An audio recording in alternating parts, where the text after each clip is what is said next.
সে ভাঙড় কেন, ক্যানিং কেন, যদি বলে সেই জঙ্গলে দাঁড়াতে হবে, সেই জঙ্গলে দাঁড়াতে আমরা প্রস্তুত। কেন্দ্রে ভাঙড় একটা 148 বিধানসভা কেন্দ্র। এই কেন্দ্রে আমাদের সওগাত মোল্লা আমাদের প্রার্থী করার জন্য আমরা অনুরোধ করছি, এবং আমরা ভাঙড়বাসী হিসেবে আমরা সওগাত মোল্লাকেই দেখতে চাই। আমরা তখন অবভিয়াসলি মুখ ফিরিয়ে নেবো যদি জনগণের হয়ে না কাজ করে, জনসাধারণের হয়ে না কাজ করে। আসসালামু আলাইকুম প্রিয় দর্শক, এই মুহূর্তে একটি চাঞ্চল্যকর তথ্য উঠে আসছে। সামনে 2026 বিধানসভা নির্বাচন, আর ক্যানিং পূর্বের বিধায়ক এমএলএ শওকত মোল্লা ভাঙড়ে তার প্রার্থী হওয়া নিয়ে জল্পনা কল্পনা তুঙ্গে রয়েছে। গত কয়েকদিন আগে একটি সাংবাদিক সাক্ষাৎকারে শওকত মোল্লা জানান, দল যদি তাকে যেখানে যে স্থানে, এমনকি যদি জাহান্নামেও দাঁড় করায়, তাহলে সেখানেও তিনি দাঁড়াতে প্রস্তুত রয়েছেন।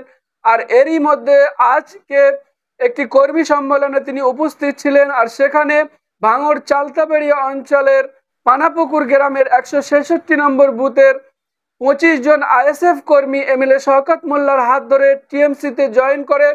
আর তারপরে তিনি সাংবাদিক সাক্ষাৎ করে আবারও বলেন, ভাঙড় ক্যানিং যেখানেই তাকে দল দাঁড় করাবে বা প্রার্থী করবে, তিনি সেখান থেকেই প্রার্থী হতে ইচ্ছুক। আর এখানেই প্রশ্ন উঠছে যে ভাঙড়ের বিধায়ক এমএলএ নওশাদ সিদ্দিকীর বিরুদ্ধে ক্যানিং পূর্বের বিধায়ক এমএলএ শওকত মোল্লা ভাঙড়ে প্রার্থী হচ্ছেন। আর তারপরে ভাঙড়ের যুবনেতা রাজ্জাক খান তিনি মুখ্যমন্ত্রী মমতা বন্দ্যোপাধ্যায়ের উদ্দেশ্যে হাত জোড় করে ক্যামেরার সামনে আবেদন করেন, অনুরোধ করেন যে এতদিনে আমরা শওকত মোল্লাকে অবজারভার হিসেবে পেয়েছি, অবজারভার হিসেবে তিনি কাজ করেছেন। এখন 2026 সামনে বিধানসভা নির্বাচন, আর সেই বিধানসভা নির্বাচনে এমএলএ শওকত মোল্লাকে ভাঙড়বাসী হিসেবে তিনি প্রার্থী হিসেবে দেখতে চাচ্ছেন। এবং যে সমস্ত আইএসএফ কর্মীরা তারা আজকে জয়েন করেছেন তৃণমূলে, তারা কি বলছেন সব কিছু আপনাদেরকে শোনাবো। তো চলুন কথা না বাড়িয়ে তারা কি বলছেন সবার কথা শুনে নেওয়া যাক। জি, আজকে দেখলাম ভাঙড়ে আবার আইএসএফ থেকে আপনাদের টিএমসিতে জয়েন করেছে। তখন আমি যারা জয়েন করেছে তাদেরকে ধন্যবাদ জানাচ্ছি, হাবিজুর সহ আমাদের রেজাউল সহ যারা আছে। কারণ গত 4 বছর 4.5 বছর আগে যে প্রতিশ্রুতি আইএসএফ এর নেতা নওশাদ সিদ্দিকী দিয়েছিল, সেই প্রতিশ্রুতি পূরণ করতে সম্পূর্ণ ব্যর্থ। মানুষ উন্নয়ন চায়, মানুষ শান্তি চায়, তাই মমতা বন্দ্যোপাধ্যায়ের উন্নয়নে সামিল হওয়ার জন্য তারা আমাদের দলে যোগদান করেছে। আমরা দলের পক্ষ থেকে তাদেরকে আমরা স্বাগত জানাচ্ছি। কতজন আজকে জয়েন করলো? আজকের ওরা 25 জন এখানে এসছে, এবং ওদের সঙ্গে আরো লোকজন আছে। ওরা সবাই প্রায় কয়েকশো লোক যোগদান করেছেন, এটা ধরে নিতে পারে। জি, আরেকটা বিষয় আলোচনা চলছে যে গত কয়েকদিন একটা সাংবাদিক সাক্ষাৎকারে আপনাকে ভোটে দাঁড়ানোর বিষয়, যে আপনি কোথায় দাঁড়াচ্ছেন জিজ্ঞাসা করা হয়েছিল, তো আপনি বললেন যে দল আমাকে যদি জাহান্নামেও দেয় তো জাহান্নামেও দাঁড়াতে রাজি আছি। তো এক্ষেত্রে যদি ভাঙড়ে আপনাকে দাঁড়াতে যায়? দেখুন, তৃণমূল কংগ্রেস একটা শৃঙ্খলাবদ্ধ দল, আর আমাদের নেত্রীর নাম মমতা বন্দ্যোপাধ্যায়, নেতার নাম অভিষেক বন্দ্যোপাধ্যায়। আমরা দলের সামান্য একজন কর্মী। স্বাভাবিকভাবে দল যদি যা সিদ্ধান্ত নেবে সেটা তো আমাদের মাথা পেতে নিতে হবে। সে ভাঙড় কেন, ক্যানিং কেন, যদি বলে সেই জঙ্গলে দাঁড়াতে হবে, সেই জঙ্গলে দাঁড়াতে আমরা প্রস্তুত। আমরা দলের একজন অনুগত সৈনিক হিসেবে আমরা মনে করি দলকে রক্ষা করার জন্য, দলের সংগঠনকে রক্ষা করার জন্য, এবং বিশেষ করে সাম্প্রদায়িক শক্তি বিজেপির হাত থেকে বাংলাকে রক্ষা করার জন্য যা যা যা দল সিদ্ধান্ত নেবে সম্পূর্ণ সেটাকে মাথা। জি, একের পর এক আইএসএফ থেকে টিএমসি তে জয়েন করছে। আর আজকে দেখলাম পানাপুকুর 166 নম্বর বুথ চালতাবাড়ি অঞ্চল, সেখান থেকে 25 জন আবারও জয়েন করলেন এমএলএ শওকত মোল্লার হাত ধরে। আর তারপরেই তিনি জানালেন যে যদি দল তাকে ভাঙড়ে প্রার্থী করতে চান তাহলে তিনি ভাঙড়ে প্রার্থী হতে চান। এক কথায় দল যদি যেখানে প্রার্থী করবেন সেখান থেকে তিনি দাঁড়াতে প্রস্তুত। এক্ষেত্রে যদি ভাঙড়ে প্রার্থী হন তাহলে আপনারা কতটা উজ্জীবিত বা অ্যাডভান্টেজ বা আনন্দিত?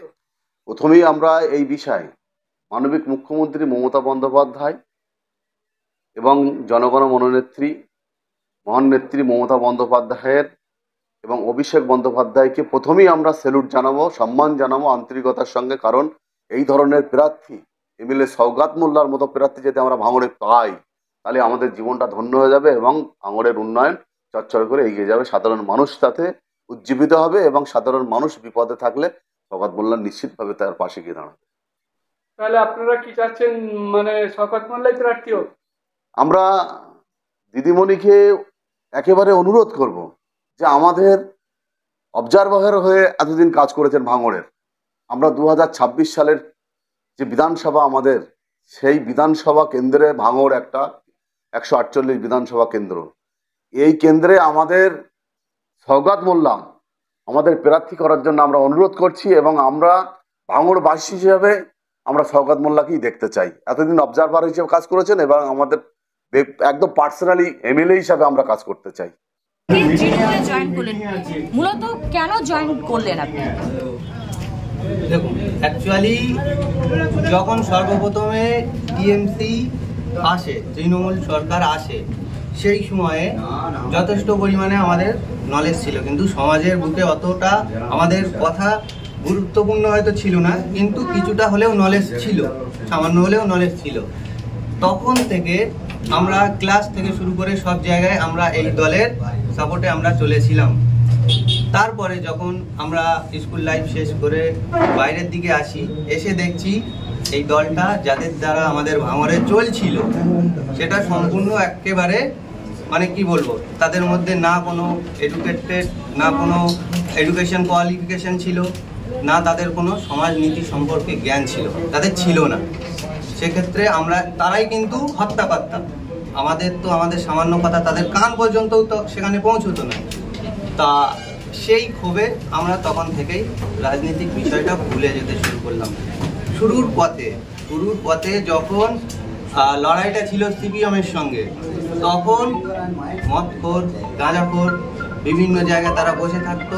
সেখানে গিয়েও হয়তো কোনো কারণে দেশলাই দিয়ে আসতে যাওয়া তাদের, ঠিক আছে, আমার বাড়ির পাশে থেকে শুরু করে তাদের সাথে সেখানে কিছু কিছু কথা আমি শুনি এবং আমি দুটো একটা কথাও সেখানে বলতে শুরু করি যে সিপিএমের আমলে এই তো অনেক আঘাত হয়েছে, অনেক আঘাত হয়েছিল সেই সময়। তো এখন বর্তমান সময়ে যে নতুন সরকারটা আসছে, অবশ্যই দেখা যাক না, আমরা তো জনগণের রায় যখন দেখব আমাদের এই সরকার যদি আমাদের মানুষের হয়ে, জনসাধারণের হয়ে কাজ না পারে, আমরা অবভিয়াসলি আমরা মুখ ফিরিয়ে নেব। আমরা তখন অবভিয়াসলি মুখ ফিরিয়ে নেব যদি জনগণের হয়ে না কাজ করে, জনসাধারণের হয়ে না কাজ করে। তো তারপরে দেখলাম যে না, আস্তে আস্তে মানে সেই সময় মানে সেই পরিস্থিতি থেকেও আমরা মুখ চালিয়েছিলাম, ছোট ছিলাম তবুও মুখ চালিয়েছিলাম। তো এখন বর্তমান সময়ে আমরা কিছুদিনের জন্য, অনেক সময়ের জন্যও আমরা আইএসএফে চলে গেছিলাম। তার কারণ ভাঙড়ের রীতিনীতি, ভাঙড়ের পরিস্থিতি সম্পর্কে আমরা জেনে একেবারে মানে আমাদের মানে ব্রেনে, আমাদের চিন্তাধারায় একেবারে এইটা জমে গেছিল যে কোনো কাজ হবে না। সত্যের বিষয়ে যদি কথা বলতে চাই তাহলে কোনো বিষয় এখানে খাটবে না। তারপরে আমাদের দাদা যখন এখানে এলো, দাদা এসে অনেকটাই সেটা মানে নির্মূল করে দিয়েছিলেন। তার কারণে ভালো লাগলে আর বিশেষ করে কিছু কিছু জিনিস আমাদের বুথ থেকে শুরু করে আমাদের ভাঙড়ে অনেক খারাপই, যেগুলো এই বলবো না যে সব জায়গায় হয়তো খারাপ থাকে, আমার দলের মধ্যেও ছিল। আমার দল বলতে টিএমসি, আমি আগাগোড়া এটা ছিলাম প্রথম দিকে, তারপরে হয়তো আমি আইএসএফে গেছিলাম। তো বোঝার চেষ্টা করবেন, ভুল বোঝার কোনো জায়গা নেই। যদি কোনো ব্যক্তি, কোনো মানুষ যদি প্রশ্ন করতে চায়, ডিরেক্টলি আমাকে করতে পারেন। আমি ডিরেক্টলি। আপনি আইএসএফ ছাড়লেন কেন? দেখুন, আইএসএফ একটা মানুষ, ধরে নেন এই যে মানুষগুলো আছে, আইএসএফ কি একার দ্বারা হয়? কোনো দল একার দ্বারা হয় না। তো এই যে মানুষ, ইনি আমার সাথে আছে, ইনি আমার সাথে আছে, এনাদের সাথে যখন আমি আছি, যখন আমার কোনো একটা বিপদ আপদ আসছে, এনারা সাথ দেয় না। ঠিক আছে, চলো মেনে নিচ্ছি, তারা সাথ দেয় না, আমি আমার মতো দেখে নেব, আমার মতন আমি পরিস্থিতি করে নেব, আমি আমার মতো রাস্তা খুঁজে নেব। কিন্তু এরাই যদি আমার বিরুদ্ধে লাগার চেষ্টা করে, আমার কাঁধে হাত রেখে আবার আমার যদি আঘাতটা করার চেষ্টা করে, আমার পেটে ছুরি মারার চেষ্টা করে, তখন আমি যাব কোথায়? তাহলে কি আইএসএফ গোষ্ঠী কন্দলের জন্যই আপনি বার হয়ে গেছেন? একদম। ও কথা একবার কেন, আমি হাজারবার বলবো। ওখানে অনেক মানে ভালো আছে, আমি সে বিষয়ে যাচ্ছি না। অনেক আকাটও আছে, তারা রীতিনীতি বোঝে না। তারা কিছু সময় সেখানে মানে আইএসএফ যখন প্রয়োজন হয় তখন ডেকে নেবে, ডেকে নিয়ে আবার যখন মানে হবে অন্য সময় গিয়ে যারা মানে অন্য দলে আছে তাদের সাথে মিশে আবার এখানে আঘাত করা। আইএসএফ যখন গোষ্ঠীকন্দল হয় তখন কি আপনি উপর নেতৃত্ব বা নওশাদ সিদ্দিকী এমএলএ সাহেবকে জানেননি আপনি? দেখুন, উপরের নেতৃত্ব পর্যন্ত আমি সেখানে যাব না, উপরের নেতৃত্ব পর্যন্ত যাব না। আমার পাড়া, আমার গায়ের পাশে যে থাকবে, আমার পাশে যে থাকবে, তার আঘাতটা সব থেকে বড় কথা, তার আঘাত, ঠিক আছে? সেই আঘাতের কারণে চলে আসা। নওশাদ সিদ্দিকী অনেক সময় দাবি করেছেন যারা আজকে আইএসএফ ছেড়ে তৃণমূলে যোগদান করছেন বিধানসভা আসলেই তারা আবার মুখ ঘুরিয়ে নেবে তৃণমূল থেকে।